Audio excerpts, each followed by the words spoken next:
Damn it. They just keep coming. Your pathetic resistance will get you nowhere. Yield and spare us.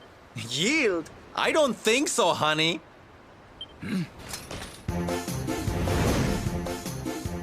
You leave my friends alone, or I'm going to have to teach you a lesson.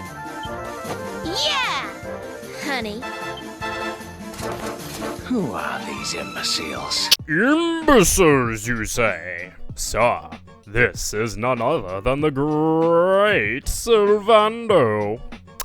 Hi there, and welcome to my channel, and this is going to be a quick character analysis, spotlight, whatever you wish to call it. Just going over some key points that define Sylvando as a character.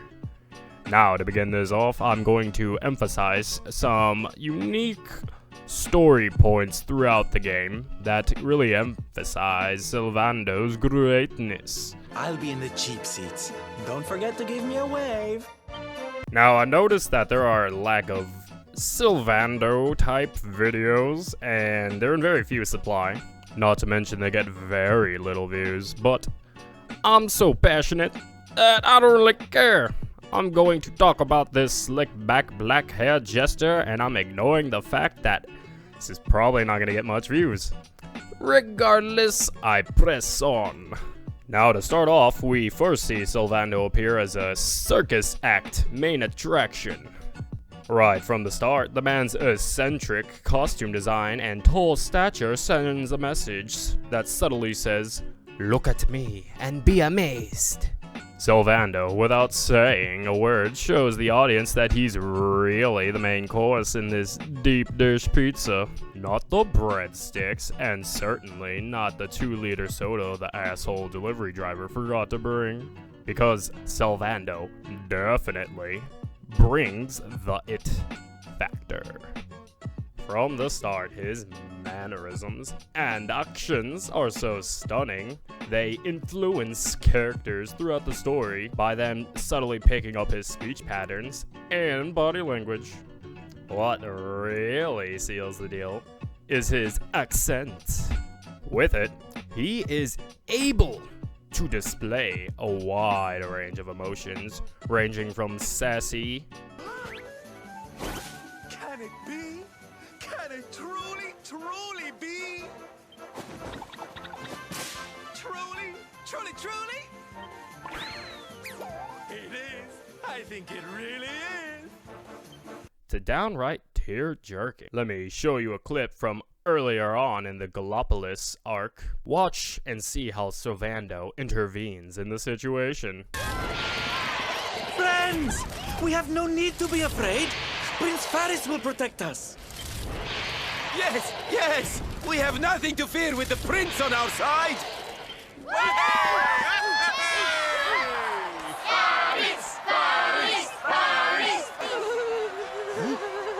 Well, my boy, your people await.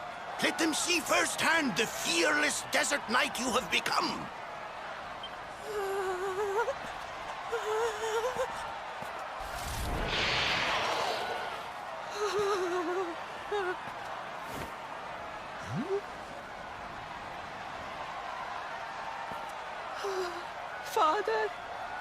Father, I cannot.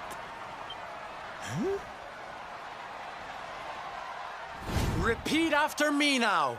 A knight's word? A knight's word is his bond. His kingdom, his master.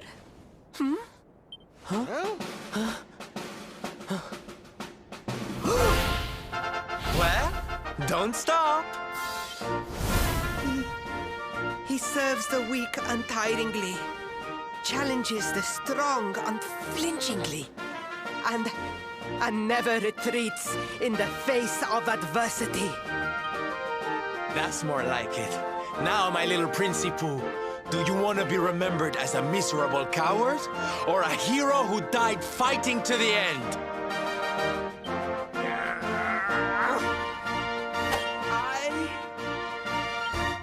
I wish to be remembered as a knight of Gallipolis!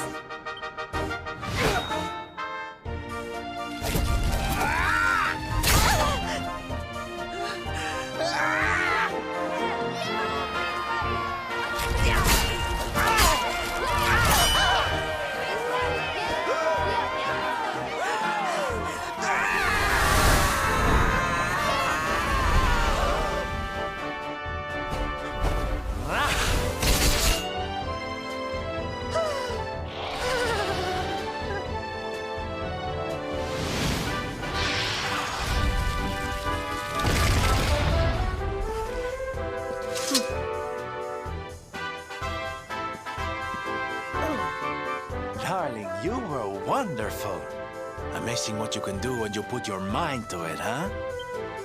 Now, when it comes to men in nature, anger is the most logical way to dispel any fear within your body.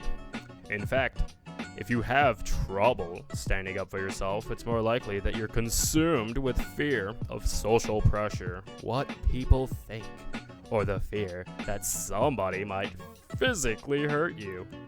To conquer this fear, you must get angry, which is what Sylvando realizes, and which is why he eggs on the Prince Varys by reciting the Knight's Oath. So from the start, we see that Sylvando isn't in it for the attention, but he's actually trying to help people, and only, and he only interferes once the prince is truly unable to continue. Remember this for later, because I'll be bringing it up again. Now, throughout the story, Sylvando consistently influences the people he interacts with. It's Golden Boy and Sterling Silva, a.k.a. the Bullion Boys!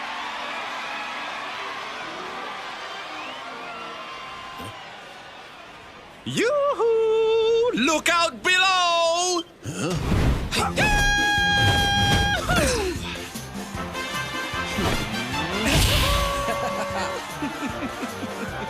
So, we meet at last, foul villain. I had hoped you would survive long enough to suffer at my hands. Now, time to lie back and let the great I mean, the magnificent Sterling Silva show you which of us is the better once and for all. So you guys know each other? Ha! Know each other? None can know the true identity of Sterling Silva and live. Nor that of his faithful sidekick, Golden Boy. The Bullion Boys' real names will go with them to their graves. These guys sure know how to put on a show. Know these things. We will not be holding back. Our onslaught will be merciless and swift. This quick example shows that a complete stranger, aka Golden Boy, was so captivated by Sylvando that he is 100% behind the idea of adopting a new persona and choreographing an entire routine with the great Sterling Silva. This scene alone is a surprise, because rarely do you ever play a JRPG where you fight your own party members, and the minute you defeat them, you're not excited that you beat Sylvando. You're ecstatic that you defeated the Bullion Boys. Let me just be clear. Sylvando is so influential that he convinced me, the player, and potentially others that they had just beaten the Bullion Boys. Not just Sylvando, and not some Goldilocks wannabe bitch, but the Bullion Boys. Now, it is until Act 2 of the story that we finally get to see some light shed onto Sylvando's past. From the get-go, you, as the player, control Sylvando and gather up NPCs while going around parading and protecting the people. But once Sylvando finds the Luminary, the new party member, Henny Benny, sheds some light onto who he really is. I'm going to ask my papi to look after you in Puerto Valor. Puerto Valor? Wait.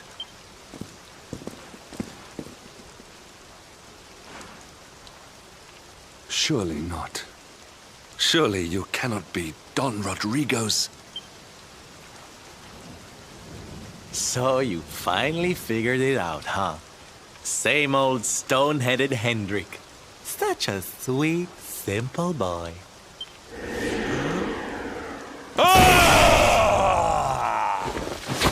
All right, my little champions of cheer. Let's go show Puerto Valor how to party! Yeah!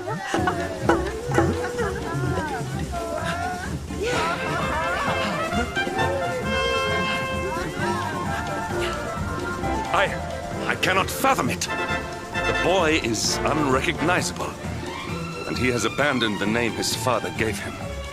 Don Rodrigo must be furious. Forgive me for my lack of composure. This has all come as quite a shock. Sylvando is none other than the son and heir of Don Rodrigo, the noblest and most revered of all knights. It was always assumed that he would follow in his father's footsteps.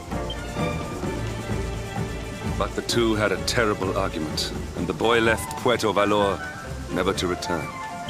Until now. From the start, we can infer that Sylvando was supposed to become just as great, if not better, of a knight than his father was. Although Sylvando dresses like a jester, spends his time performing tricks and entertaining people, he very much subconsciously behaves as a knight should. Shortly after reuniting with the Luminary, they go off to a quest to save a bunch of town people from some ferocious dragon named Arvith.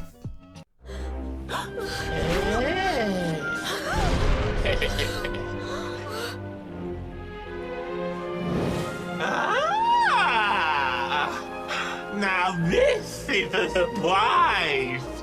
Not many humans wander in here of their own accord. Avarice, you fiend! You are going to give back what you've taken and let all the people of the village go. And you are going to do it now. So that is why you are here. You humans and your heroic nonsense. Still, I suppose you have shown a lot of courage coming here. Very well. Let's say I do give everything back. It's not going to happen for free. You're going to have to give me something to sweeten the deal. How about your most valued possession? That seems like a fair trade, wouldn't you say? Wait! If you wish to make a deal, fiend, you must make it with me. I have something for you. Something soft and warm and fragrant. Something I just know you are going to love. Oh, what is it? What is it? It sounds amazing! I have to see it right now. Hand it over! Hand it over! With pleasure. I do hope it brings you joy. Let me see! Let me see! Ugh! What is that awful smell?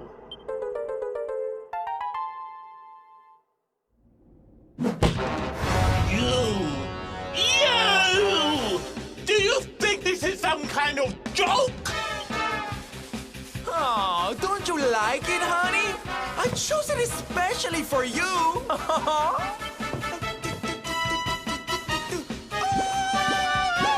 Now, he might look like a sideshow attraction, but we see him display the qualities of a knight.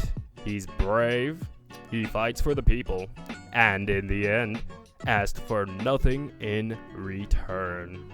But ask yourselves, does it make sense for some carny to go around with a group of people and saving villagers? Well, no. And that's what makes Sylvando so complex. He's subconsciously being a knight for the people while still maintaining his true self of individualism. Now, I say subconsciously because even in his own mind, he doesn't see he's a knight. He can't make the dots connect.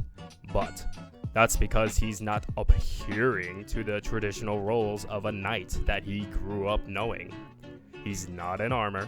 He's not stationed to defend an area, and he answers to no one. So in his mind, he's not a real knight. even though when looking at his actions, which are louder than words, he displays all the qualities a knight must possess. Hendrik told you, huh? It all seems so far away now. Even before I could walk, I was training to be a knight, you know? I would stay in Puerto Valor and follow in my father's footsteps. Then one day, the circus came to town. It was so fabulous. I can't even describe it. It was love at first sight. I knew from the second I walked into that tent that I'd found my calling. Getting up on that stage and making people happy, that was the life for me. But Papi, he wasn't so keen. A few plates got smashed the night I broke the news to him, let me tell you. But I wasn't going to let that stop me. Oh no. This was my calling. To make the whole world happy. I would be a knight in smiling armor. After this beach scene, we can come to understand Sylvando's true motives. He still values the teachings of his father, but sees making people smile just as important as saving their lives. Because at the end of the day, why save the life of somebody who's just going to live in misery? Is that even really saving them? The circus had that much of an impact, to the point that Sylvando wanted to change the very idea of what it means to be a knight. He realized saving people's lives is more complex than just fighting monsters.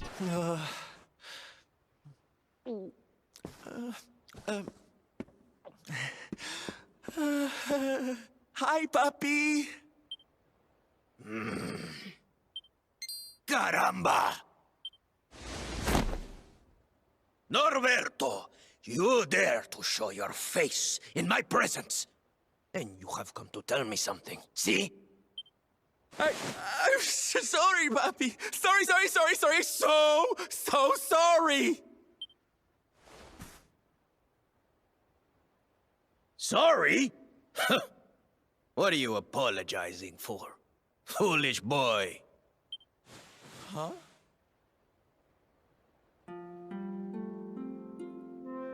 You have succeeded in making the world smile, see?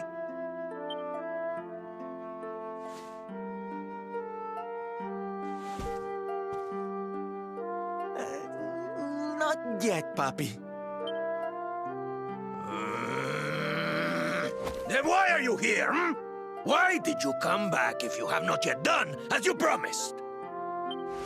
You said you would do it, Norberto. You said you would make everyone happy.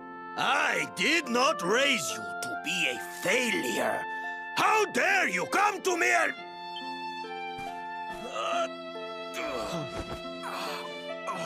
Papi! Damn you, boy. If I were younger, I would put you over my knee. What kind of a knight makes an oath and does not fulfill it?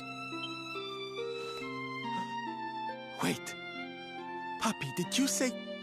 knight? You still think of me as one?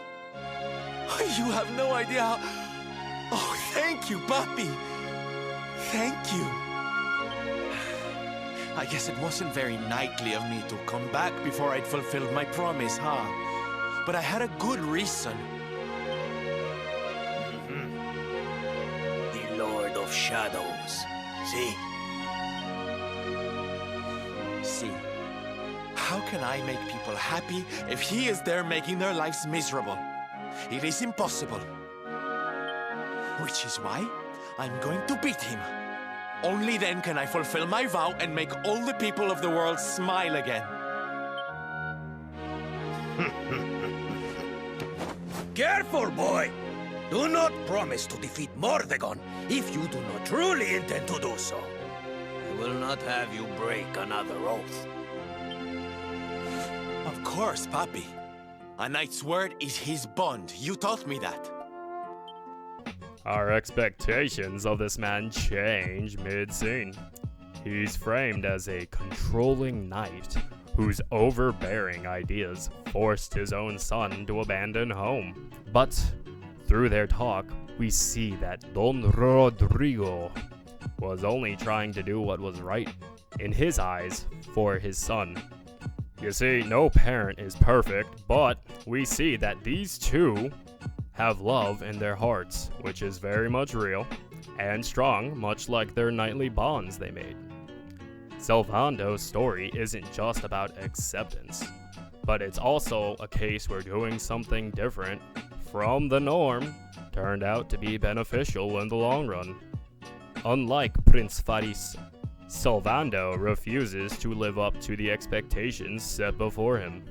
Yet, he still took everything he learned from his knight training and applied it in his own life. All Don Rodrigo wanted was a son who he could proudly call a knight, and that's exactly what he got, with the added benefit of keeping his own individuality. Sylvando is a glimmering light in the night. His shine speaks to our hearts, and he gives encouragement to everybody he meets. Truly, he's a knight in smiling armor. So shine on, my little crazy diamond. Oh, and also, here's some bonus clips, because, you know, you might have missed this on your first playthrough, and I found this scene very enjoyable. Toodles. Enjoy. Adios. Hasta la vista.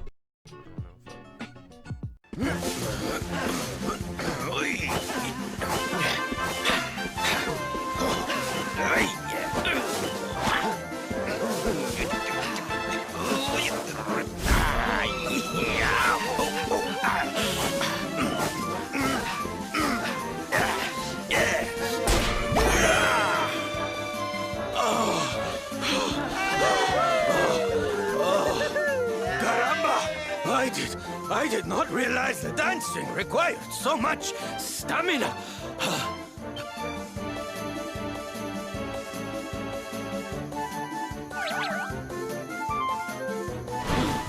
Norberto, what are you doing here? I did not expect you to return so soon. Hey, Syl. Your dad said he needed to get his strength back, so we agreed to teach him a few moves.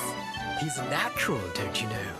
Took to it like a duck to water, he did. But then he is your puppy, I suppose. Silencio! Enough with your nonsense! A man needs his peace and quiet. Take your silly dancing somewhere else. Don't go taking that tone with us, mister. You were the one who was talking about wanting to surprise Sylv with a little show. A show? Oh, yes. You should have heard him. Couldn't stop going on about how he's a big dance fan now. And he sees why you love it so much. Papi, is this true? Of course not. It is nonsense. I am a knight. I do not have time for dancing. It is pointless frivolity. Oh, Papi, I'm so happy. When do I get to see the full routine?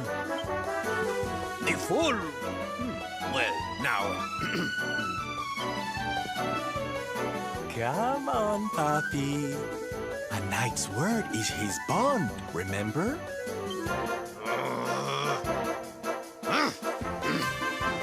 Fine! Come, chicos. We will show Norberto what we can do. We will give him the performance of a lifetime. The training ground will serve as our stage. We begin preparations immediately. Venga, venga! Sir, yes, sir!